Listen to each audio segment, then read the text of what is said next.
IMF की तमाम कड़ी शराइत मानने के बावजूद भी हुकूमत कर्ज की किस्त लेने में नाकाम।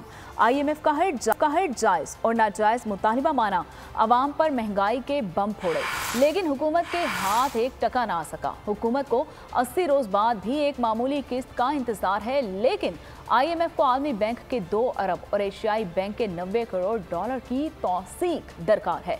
IMF को सऊदी अरब और UAE की जानिब से जमानत मिल चुकी है। तमाम पेशगी इक़दामात पर अमल दरामद के बावजूद पाकिस्तान को ठेंगा दिखा दिया। मुल्क को अब भी शदीद मुआशी बहरान और अवाम को गुर्बत और अफलास का सामना है। स्टेट बैंक ज़र मुबादला के ज़खायर भी 4.4 अरब डॉलर्स की निचली सतह पर आ चुके हैं। हवाए नफ्स की है हुक्मरानी, लुटेरा कर रहा है पासबानी।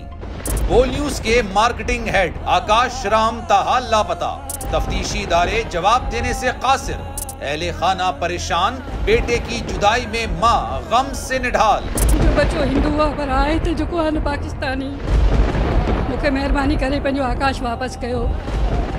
अमरीकी सेनेट में कांग्रेसमैन की आकाश राम के अगवा के खिलाफ पुरजोर मुजम्मत। And I, of course, have been concerned about some of the terrible disappearances, some of the abuses of human rights in Pakistan. United nation ने भी आकाश राम की बाजियाबी के लिए मौसर इक़दामात उठाने का इंदिया दे दिया। मुश्किल की इस घड़ी में आलमी मीडिया समेत इंडियन मीडिया भी चीख चीख कर आकाश राम की बाजियाबी के लिए आवाज उठा रहा है। आलमी सहाफती तंजीम और इंसानी हुकूक की आलमी तंजीमों की भी आकाश राम के अगवा की मुजम्मत। उफ क्या जुल्म है, बोल इंसाफ का मुंतजिर। सब्सक्राइब करें और बेल दबाएं ताकि कोई खबर रह न जाए।